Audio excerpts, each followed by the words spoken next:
Yes. It's very interesting. I very much like to know, how did you happen to settle in Kenya? You know, I was thinking today that the best things would be to start from the Second World War, 1914, how we came to Russia. Oh, The First War. The First World War, Right. yes. I think that's So right. I come from a little town which is called Lappi. In 1914, when the war broke out, my parents understood that for us it's the best to go away deep into Russia. So we packed up all our goods from the business and we took a goods train. Half was ours and half was from another big company, also with manufacture, you call it. Yeah. And we went into that goods train to go away tomorrow to Russia. In the meantime, in the night, a Zeppelin came from Germany because the war was already on, and threw bombs, and the line was broken, and we couldn't Continue. we couldn't get started. So in the morning, when we went back to our house, and we started to look my mother said, "Oi, wir haben nicht alle meine Kinder." Solly remained in his bed. We went into the train and we left Solly. How So many it children was- were you? We were 3 boys, but it was Solly, it was Sam, it was Simchale and me. 3 boys and me. Wow. I'm the oldest one.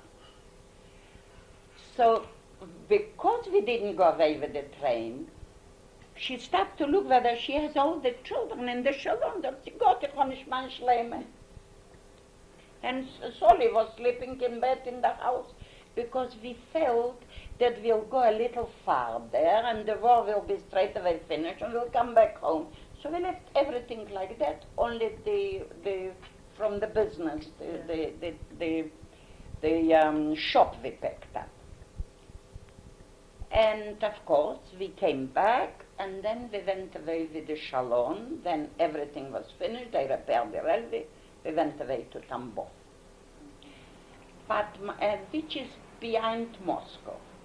But my father went in advance with a passagiersky, that is with a passenger train. We were in a Shalom, and he went in advance to come and get for us a home.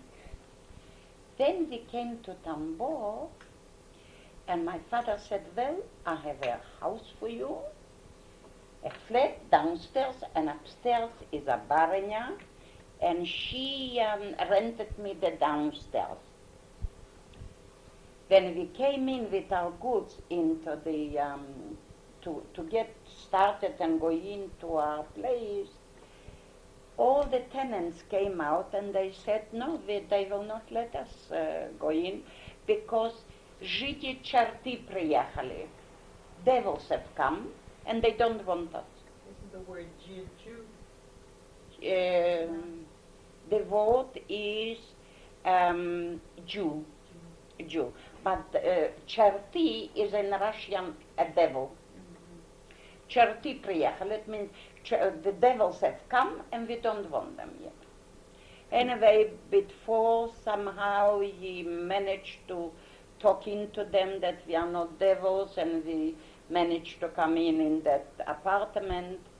We stayed there for a day or two, and then my father straight away had a business opened up and brought all the goods to the shop, and my mother went into the shop and my father got straight away ill.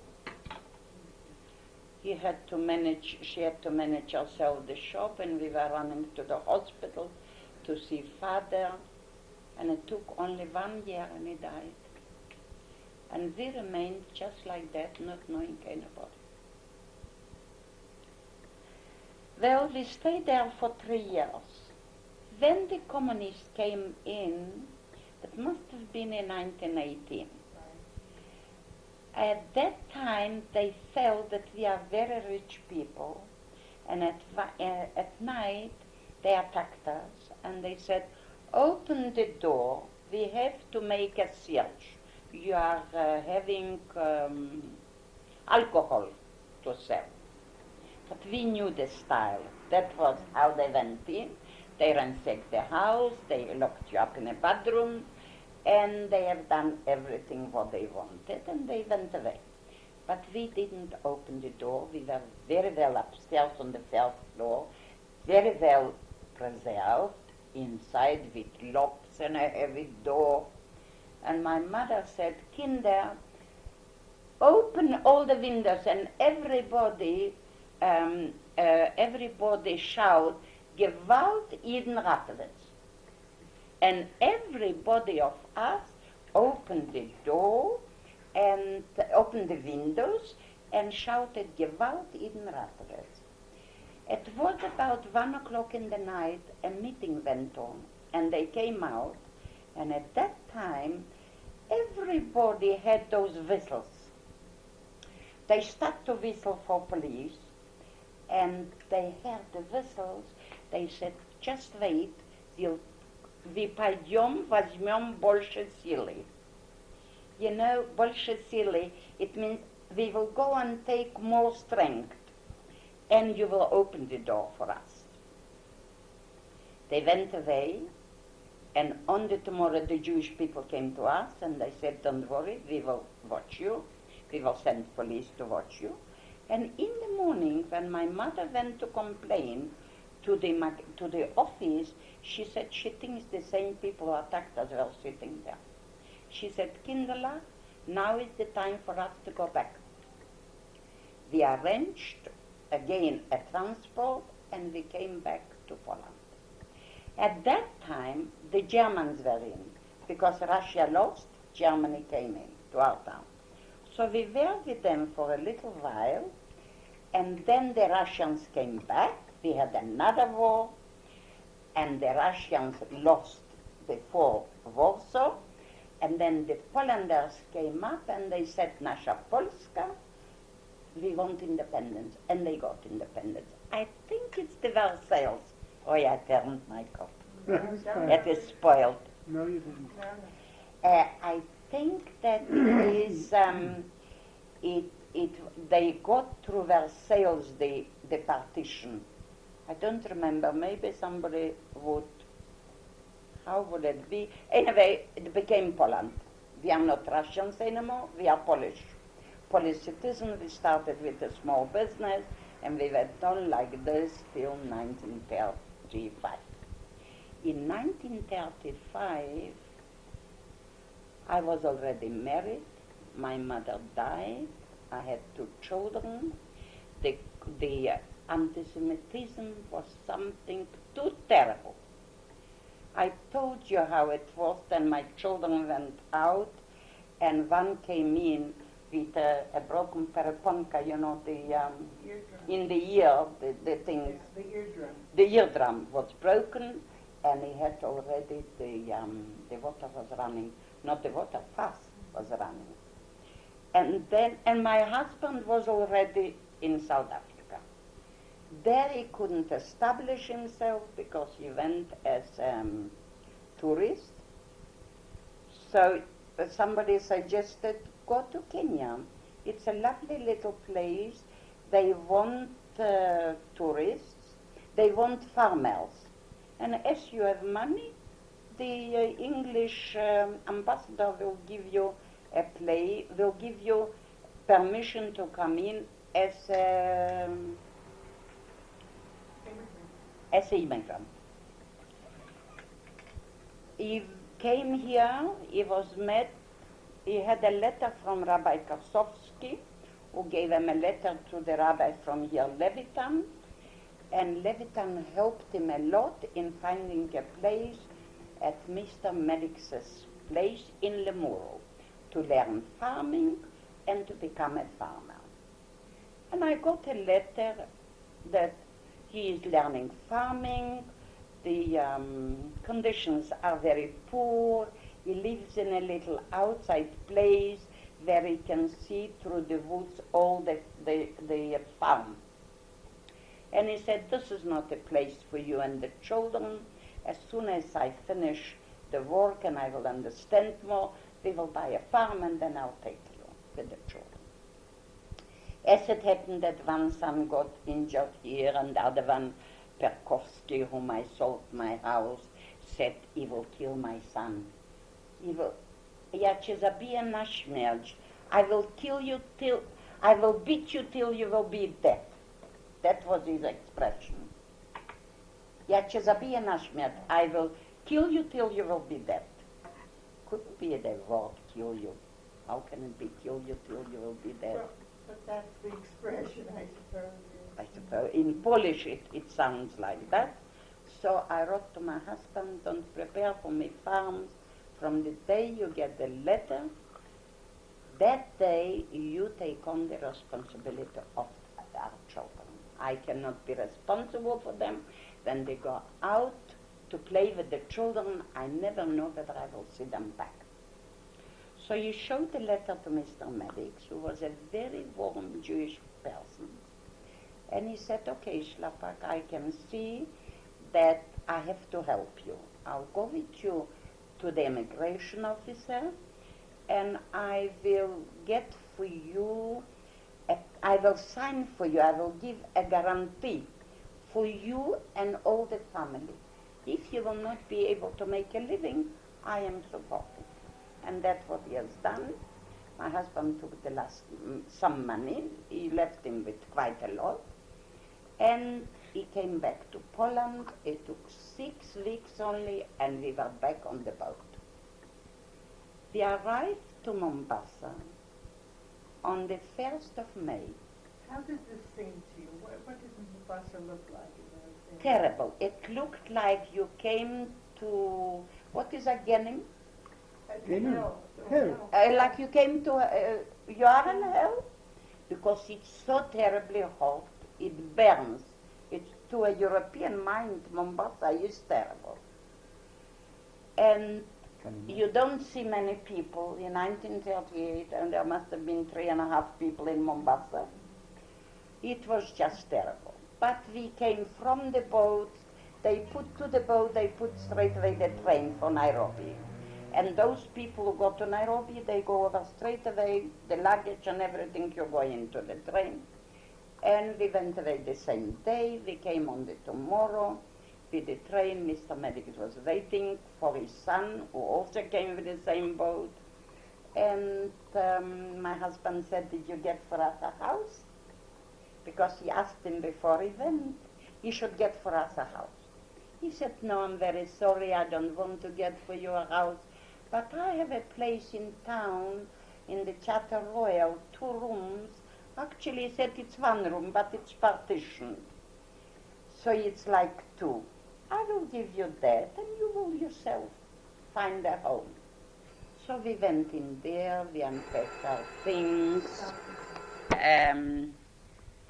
So where have I been? You unpacked. We unpacked and went into that 2-roomed place in town.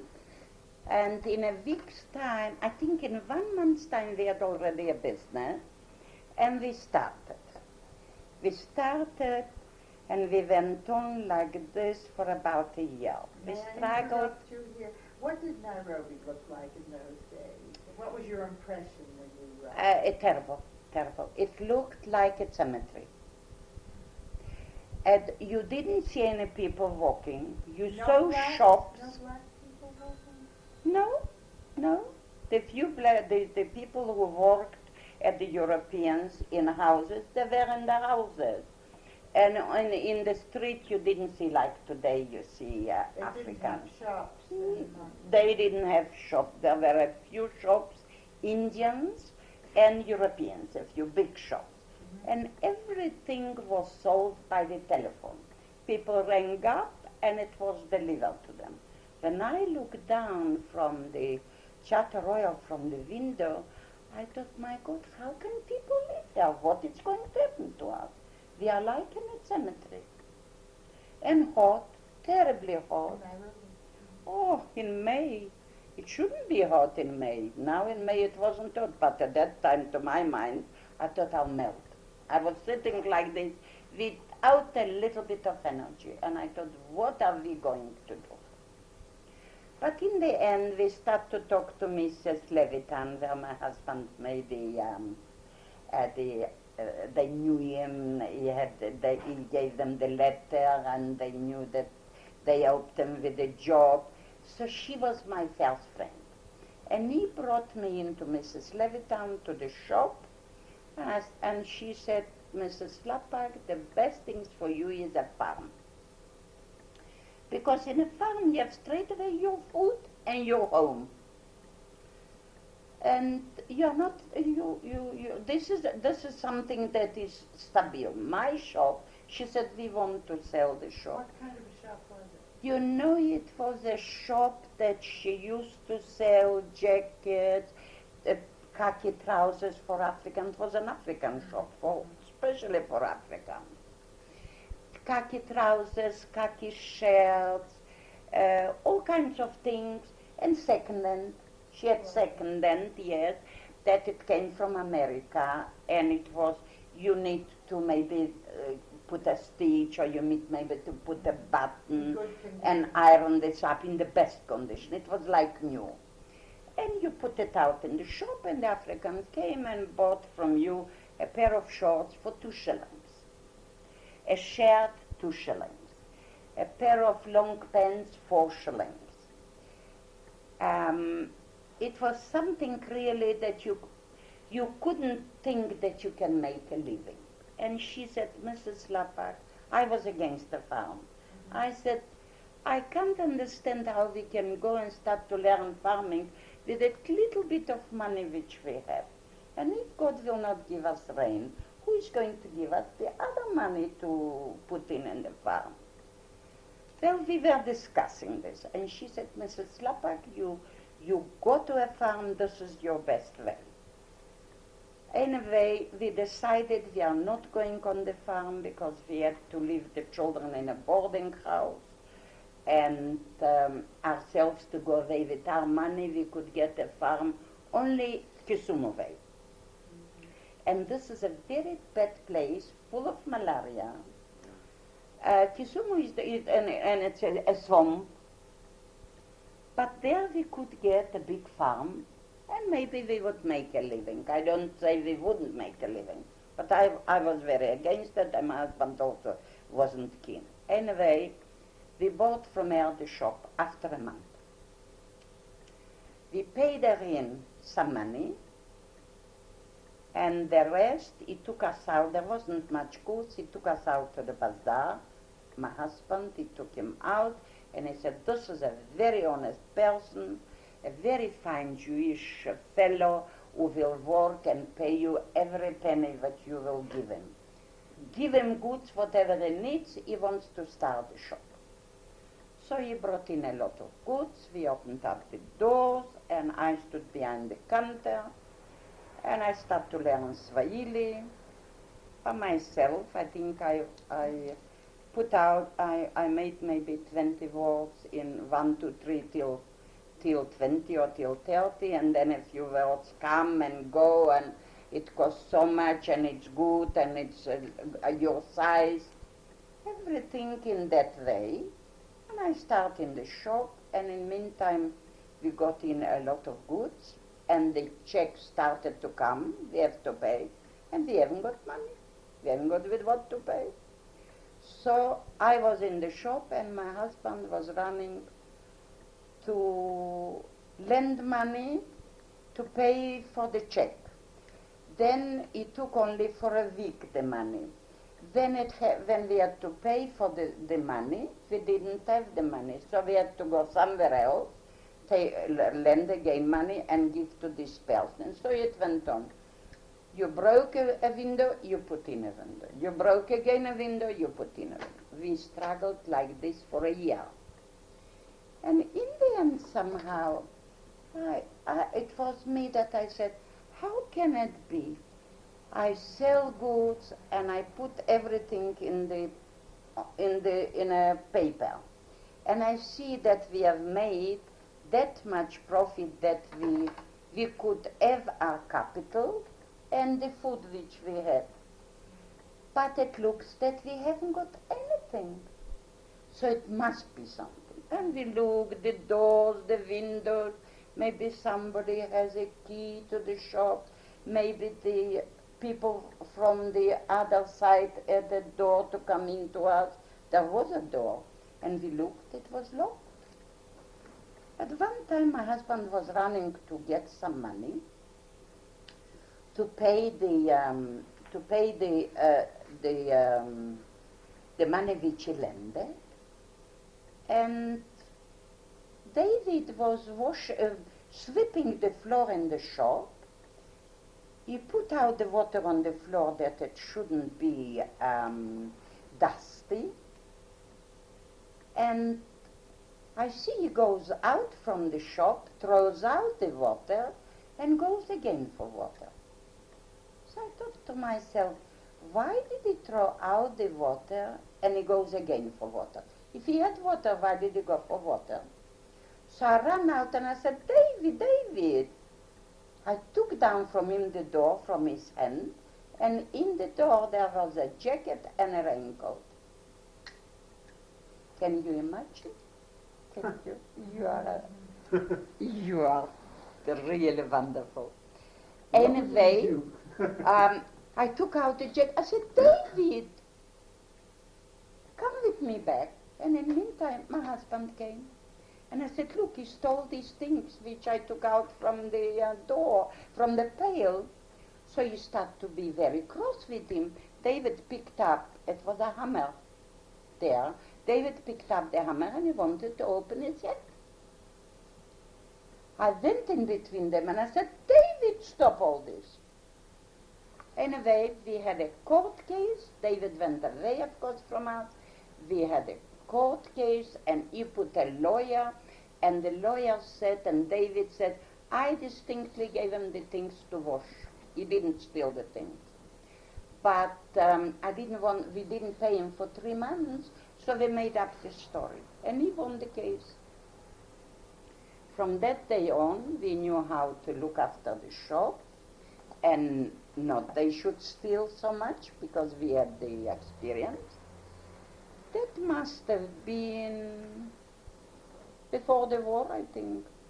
Before 19, no, if we were a year, wait a moment. It was in 1940 or 41. And South African military people started to come here because they said that it will be a war in Abyssinia. Why? I don't understand. But anyway, we had a lot of military people in town, and we made ourselves for military tailors. We put in 6 machines. We got a cutter, an Indian, and we started to make business, and the money started to flow in. In meantime, before, he ordered a lot of goods from America. And when the goods came in, and we had it already here, the goods was worth 10 times maybe as much as we paid for. And it was a lot of goods. So we didn't have the money to pay for the duty and the relish and all these things. So we put in, an auctioneer took over all our goods. Must have been maybe 30 bales or 40 bales. I couldn't tell you exactly how much. And every time we collected money, we took out a bale. But the bale gave us already like for 10 bales money.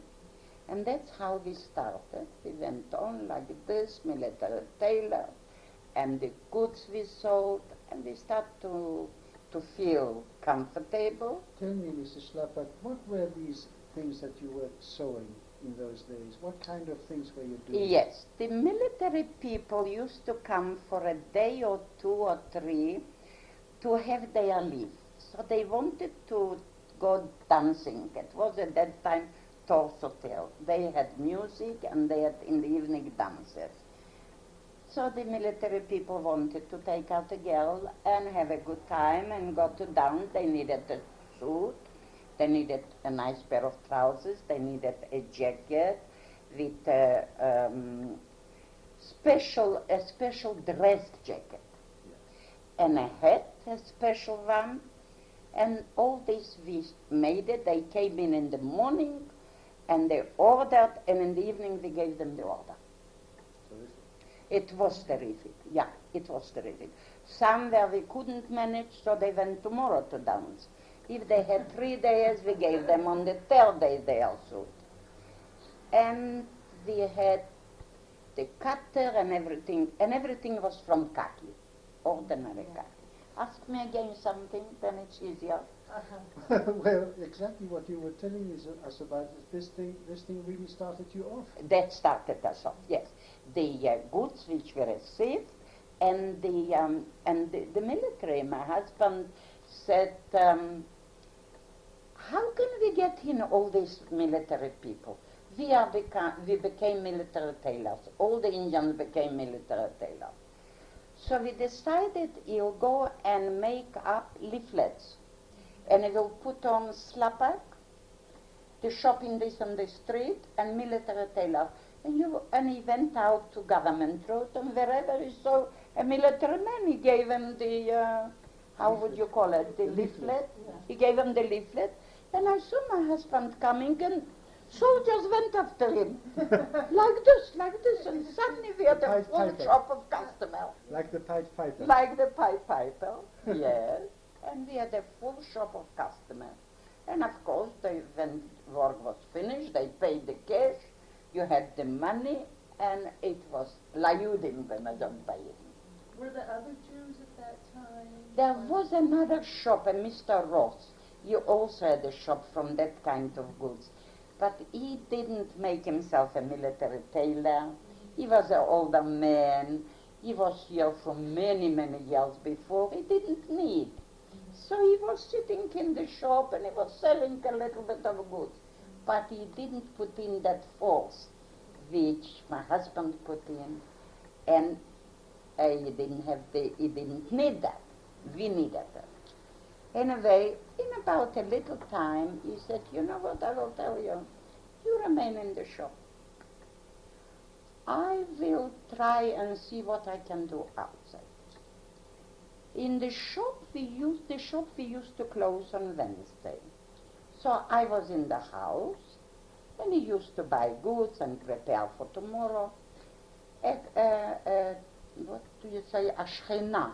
What do you say? A neighbor came in, a lady, and she said, Mrs. Szlapak, come with me. There is round the corner a hotel, the Parklands Hotel. They want to sell. They want only £1,000 for it. So I have £1,000, she said. My husband left me the £1,000. I want to go and see, maybe I will buy this. So I went with her, and we saw the hotel, and we saw the manageress, and we looked through a few rooms. What kind of a hotel was it? That was a hotel that people used to come and stay with you for a few months, and they had full board. And altogether it cost for a month, if I'm not mistaken, I think it was £5. Maybe it is too late. Who were the people who stayed there? It was an English lady, a very nice, Mrs. Westbrook was her name. And she put in a manageress, and that was her business. But she decided she wants to sell it.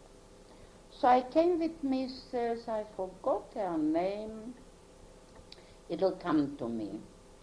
And I looked at the hotel, and then we went back. I said, it's not a bad business.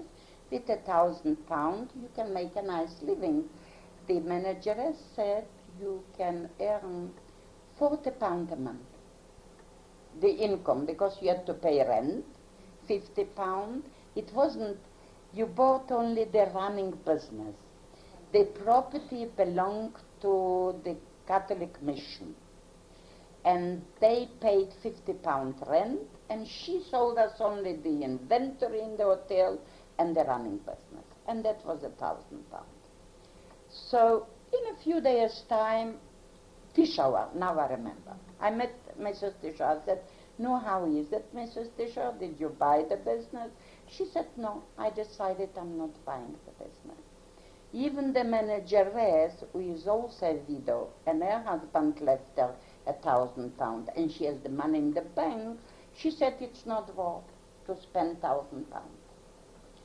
So I said, is it finished? No. So I said, you know what? I would buy the business. For me, it is a good business. Because we have a shop that gives us a living, and that would be a help. We could divide ourselves. I would remain in the shop, and Abraham would lead the business.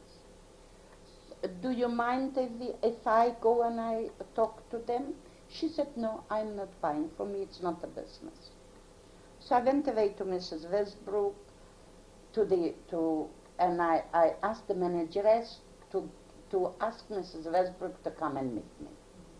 I met Mrs. Westbrook and I told her, we have a business and that will not put us on our feet properly as we wanted. I would like to buy from you the business. She said, good, I'm selling the business, but you need to pay £1,000. I went back to Abraham and I explained him what it is all about, £1,000, and we decided we haven't got £1,000 yet cash. But we will give her a proposition. We'll give her £500 cash, and £500 she should wait a year. The profit, the £40 a month which we are making, in a year we would pay her off the £500. But she has to agree to that. So I came and I gave her the proposition. She said, I'll talk to my lawyer, I'll ask him. So she went and she said, come on Friday. I came on Friday, she said, my lawyer said, no. You are not hoteliers. What if you spoil me the business and I'll have to take it back and it'll be spoiled and you paid in only £500? No, it's not, I don't want to do that. I started to talk to her and I said, look, Mrs. Westbrook, Singer gave out machines and he gave for a year, for 2 years to pay off. A machine you can take under your arm and you walk away. A hotel you cannot take under your arm. We are business people. We want to make a living. She said, and if you go away from the country? I said, where can you go away? It's a war. And I can tell you that you keep really that what we need. You want to sell. Don't sell us the place. Give us a letter that we bought the place. And after a year you will give us over when it will be paid over. I trust you the £500, but give us possession and we will pay you every year, every month the £40. Anyway, I talked to her and she said, all right, I'll take a pen and I'll go and give you the letter. I will give you the hotel from this and this. I think we waited about 3 months. From this and this month, you pay in the £500 and you get the hotel. So we paid her in the £500. We didn't have all the £500, that I can tell you. We took a little here and a little there, and we had some. We put in the £500. Abraham went with her to the lawyer, and she said, the hotel she'll give us over only when it will be paid the £500. Then it will be ours. For the time being, we are running it. She received £500 for security. And we have to pay the rent, £50 a month, and we have to pay her the £40. So we must have made more than 40. Must have been that we made about £100. It was only 33 rooms, that I remember exactly. Now 33 rooms for £5, no. So it must have been £15 or £20, I don't remember. Anyway, we could manage. We managed the rent we paid air. At the end of the year, I was standing in the shop and my husband was running the hotel. And like this, it went on. The shop was getting better and better. The cheaties from the shop he used to send, the cheaties for the food, the eggs, the other things he used to send to me to the shop to pay. And the things which he collected, he paid the rent and he paid to Mrs. Westbrook. And in a year's time we paid off we moved over from the house which we took after a year staying in town. We moved over to the hotel, and we were away. I remained in the shop for 15 solid years. And my husband was going everywhere. If there was something for sale, he bought. Who was running the hotel in the meantime? He ran the hotel and he was in town. We had a housekeeper, the manageress in the hotel, and the men, which are cooking and cleaning the rooms. And the housekeeper, no, she wasn't a housekeeper, she was a manageress, the one that wanted to buy, the doctor's wife. She was in the hotel, but in the evening used to come. He had there an accountant, and they used to prepare bills and look what they need for tomorrow, and he used to see what she prepared for the menu and what she told him he has to buy tomorrow. So he bought everything, he gave her, and he was going round. He bought something else. There was a Mr. Cent that he bought from him vegetables for the hotel. So he said to him, Abraham, I have a piece of land here. Would you like to buy it? He said, yes, I'll buy it. He took out £100 from his pocket that he had collected, and he bought a show for £1,000. And like this, he started to buy things. With £20, with £50, with £100, he bought. Whatever it was in town for sale, Abraham bought. Anyway, in the meantime, the children went away to school. They were in Parkland School, very good. The school was good, and the children were educating themselves in the school very well and playing sports. And by that time, did you have friends? Did you have any sort of social I life? used to come from the shop, and I remember we had a lot of Polish people staying in the hotel, and they were working in town as all kinds of work they had. There was a lot of Polish refugees at that time. Jews or not? No, all Polish people. So I used to talk to them, and who had time to talk?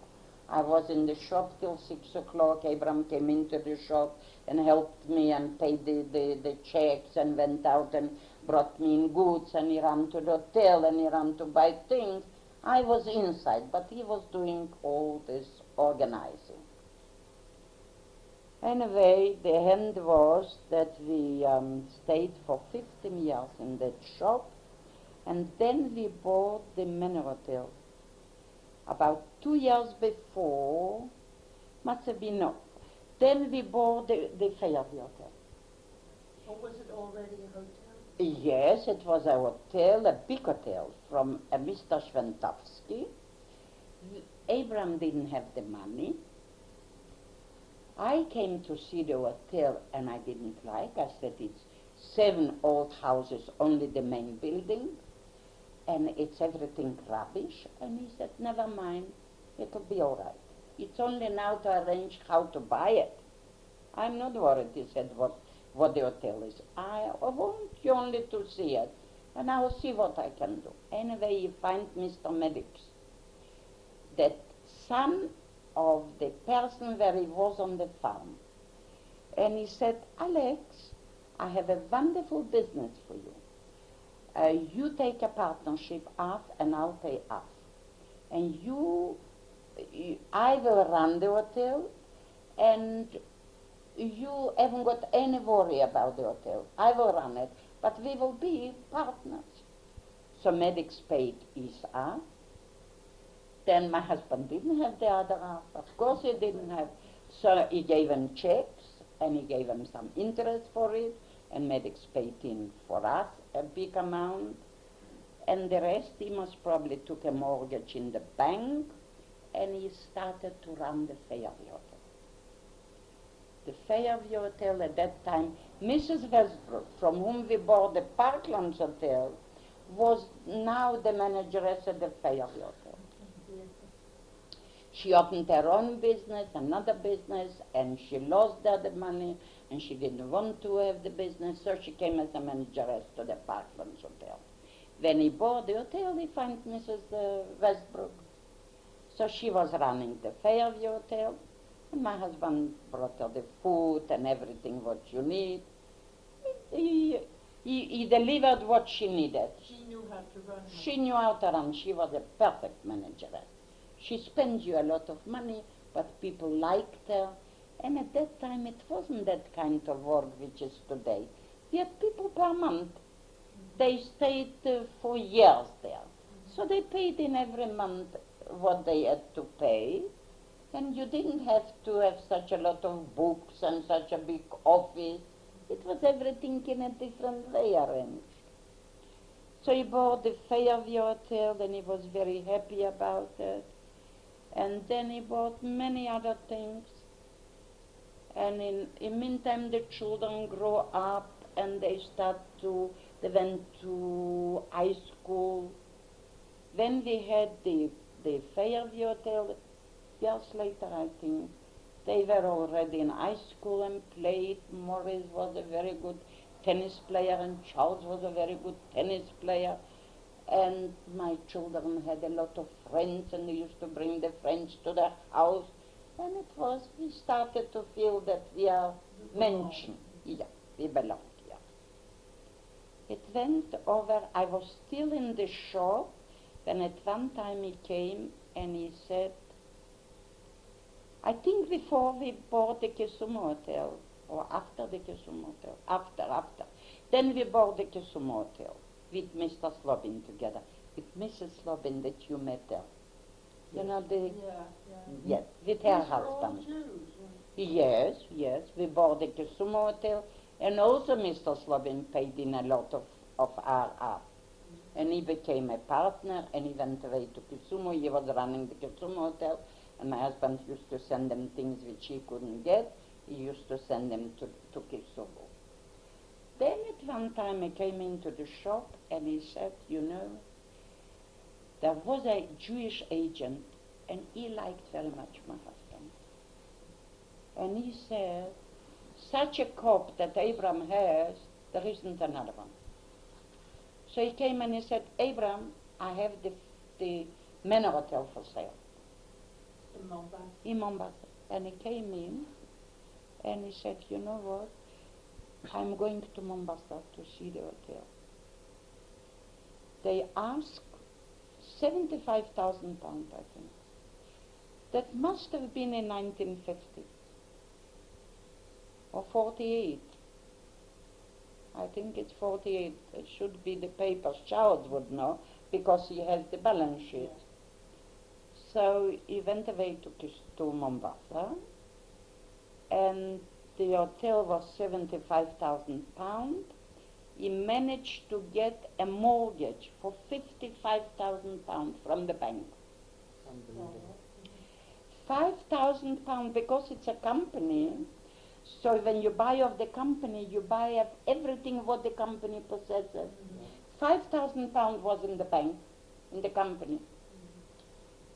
So we had to have, I think it was 75 or 80,000, I don't remember.